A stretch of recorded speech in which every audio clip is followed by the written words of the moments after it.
Tried the 5 most popular compact zoom cameras to see how much distance you can actually cross. Because there's no better way to show the difference between something like this and something like this with the images. So let's look at that. I have a cool brown monkey here, zoomed at 40x with the AZ405. And look at the detail, it's really cool. And those colors, this is a very cool shot here.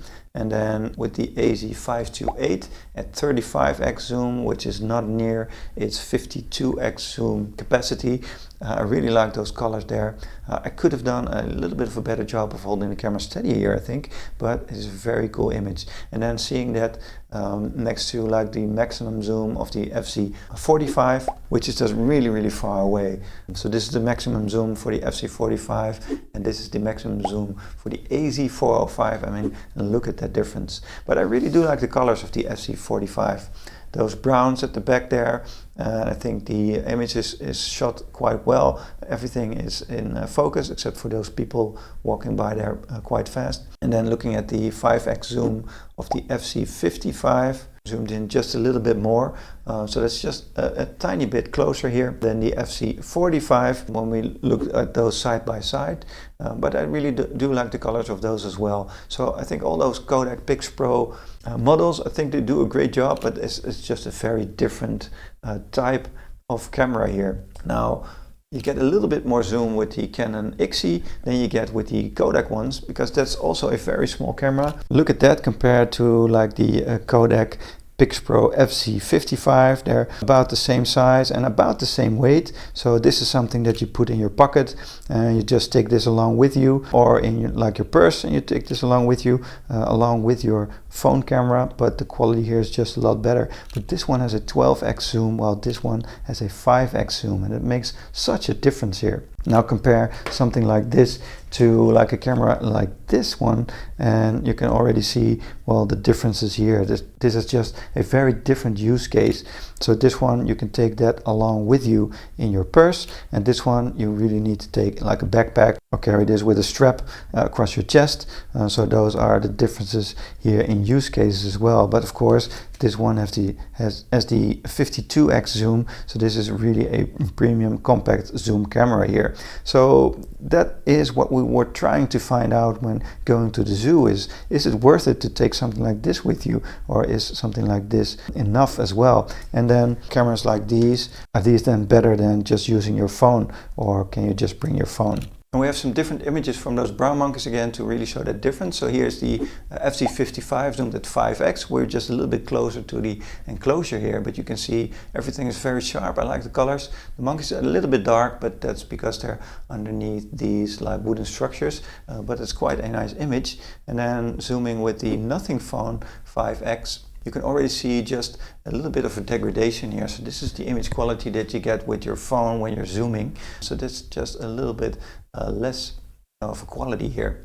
And then when we look at a 12x zoom on the FZ45, that already gets a little bit difficult to capture that monkey accurately. I think the FZ45 is a zoom camera for about 4x zoom, which does optically, to about 8x zoom, which it does digitally. And then the FZ55, I think that is a 5x zoom to about a 12x zoom capability. It already gets a little bit difficult to capture that with a 12x zoom, but that's about the capability that you get with those. Now when you 12x zoom with your Nothing Phone and you compare that to the FZ45 here, which already degrades just a bit, you can really see the difference here. It's completely unusable, this Nothing Phone image. You can see the asterisks here and the pixelation of that 12x digital zoom, and it's just completely unusable. So those zoom levels, while a camera like this can zoom like 4 to like 8, and this 5 to about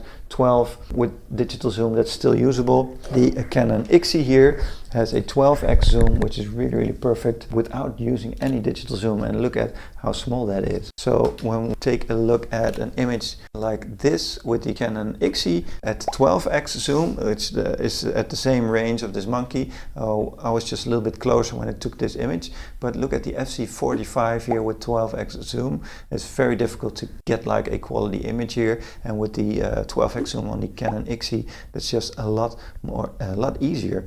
And especially when you look at that with the nothing phone, which is completely unusable, then this Canon IXY, you can see the power in using something like this. So this is definitely something that you take along with you alongside your phone. The use case for the FZ45 and 55 is just a little bit more limited. Images that are just a little bit closer work a lot better for cameras like that. But the Canon IXY is very cool to take with you.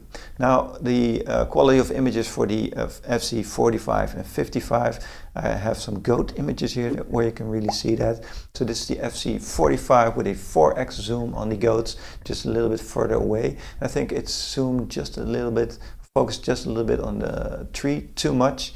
And then here the FZ55 where the goat was really standing beneath us in the enclosure, and then 5x zoom, and look at that image quality. I think that's really, really cool, and this is a perfect use case for the FZ55 and a camera like that. So I really think there's still a place for those types of cameras, especially when you have that perfect range of that 5x zoom to up to about 12x. I think that's perfect, and you wouldn't do that with your phone. So let's take a look at some giraffe images here of these different types of products. So here's the giraffe with the FZ45 zoomed at 4x. I think that's a cool picture. I really like the greens here in the grass, so that's quite cool. And then here's the FZ55, so that's a 5x zoom. Of course, the giraffe is a little bit closer here. You can see the legs moving, so that's a little bit blurred, but I really like the greens in the grass there as well. It's focused just a little bit too much on the back of the neck here to really get the head, but that's just the way the giraffe was standing, I think. And then let's look at a same type of image you could do with your iPhone. So this is about the same range with also a 5x zoom. So this iPhone has a 1x optical zoom, and then the rest is all digital. You can already see some degradation here in the image when you zoom in that much. So I really think that this shows that the FZ55 still has a place next to a phone. But then when we get to the zoom of, let's say, the AZ405, so this is halfway zoom, 20x zoom, and I think this is a very cool image here. Just a little bit too much light there on the legs for my liking.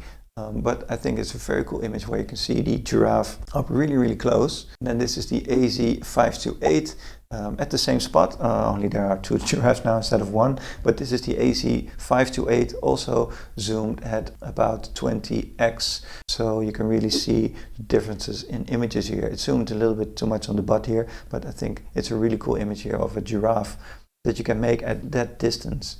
So when you zoom in with your nothing phone, this is about the same type of zoom, a little bit less, but you can see that degradation here in the image quality, and this is just completely unusable again.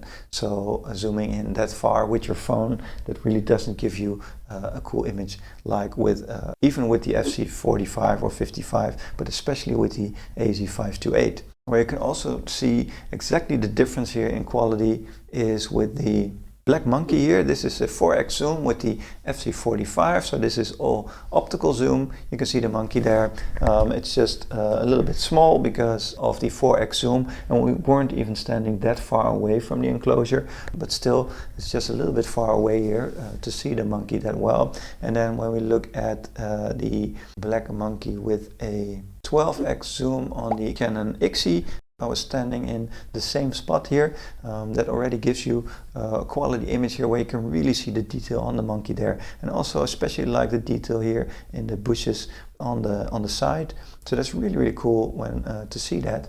Now if you want to take a picture like this with like the FZ55 or 45, you get like an 18x zoom here with the 45. You can really see the difference here, especially at that tree. In the degradation of image quality. So the tree here with the Canon IXY is still quite nice. This is all optical zoom. And then for the FZ45, there's a lot of degradation in there.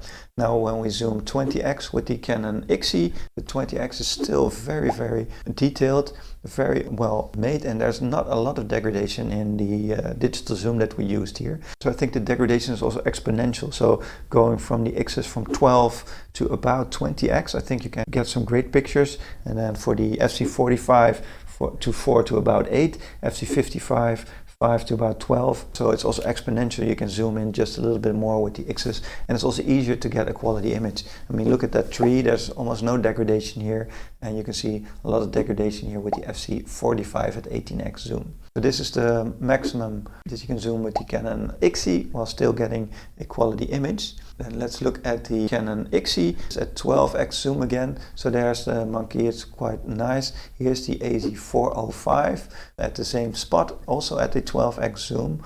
So the monkey moved a little bit forward here, but it's still the same image. And look at the quality of that image. I think it's a lot clearer when you use like a large lens as the AZ405, and this makes a lot more difference the further away you get from your object. So in this case, the monkey, and I think that it captures the light a lot better as well. So the AZ405 has a lot more light intake here, which prevents from over lighting the image here, as what happened with the IXY, zoomed at 12x just a little bit here at the tree. I think that's cool to see that difference right there. Of course, with the AZ405 you can zoom in even further. This is 25x with the AZ405, that same monkey right there, and look at that detail. I think that's quite cool. This is 35x with the AZ528, which is even closer. You can really see those hairs standing up there.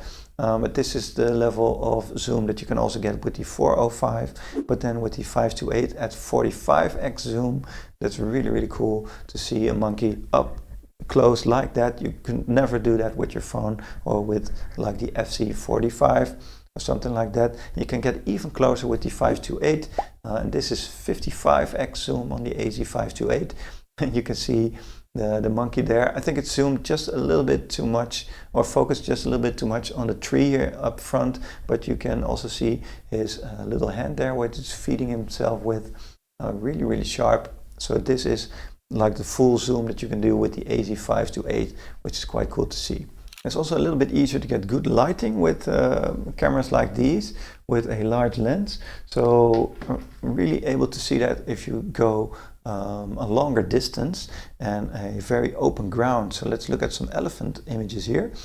So here's an elephant shot with the Canon IXY zoomed at 12x.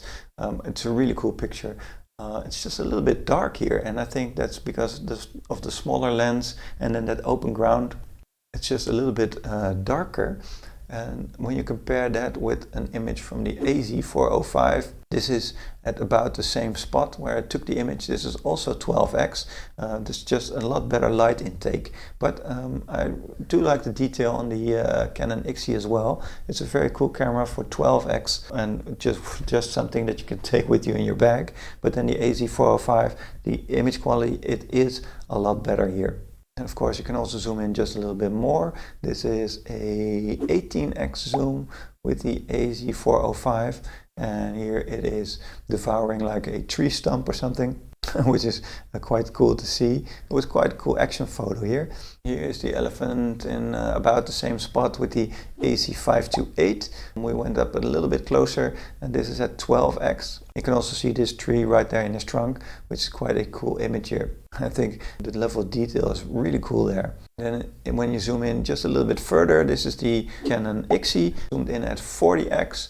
You can already see the image degrading just a little bit, although I am very happy with the result of a camera this small and then with an image like this. So this is 40x zoom. And then when you look at the AZ405, for example, this is 55x zoom with the AZ405. So that's also just a little bit of a digital zoom on there as well, next to the optical zoom. And then a 55x zoom, a very comparable photo here on the AZ528, which is near its optical zoom. And you can really see that level of detail. It's really focused there on the eye. I think this is a very cool picture that you wouldn't be able to get with like the Canon IXY, for example. So I think those are the differences in taking something like this or something like this. Of course, is that worth the extra weight and extra hassle for taking this with you? I think that's a personal choice. I like both very, very much. And I think there's perhaps different use cases for each of these. So I could see myself taking this with me on different trips than I would take this. So this is really a backpack thing. I also think these two cameras did a little bit of a better job of capturing images through glass here. That might not be your use case, but perhaps that's because of the lens as well. Here's the AZ405 zoomed at 10x. So the AZ528 did a lot better job of zooming through the glass than the AZ405, but this is both at 10x. You can really see that level of detail there on the koala, so I think that's cool. The AZ528 just captured that a little bit better. And here's a 10x zoom with a camera of like the FZ45. So this is really blurry, and it's really not comparable to like the AZ405 that you see next to it. But with cameras like these, you can also zoom. This is the AZ405. This is a 40x zoom. So look at how close that is. This is really, really cool to see.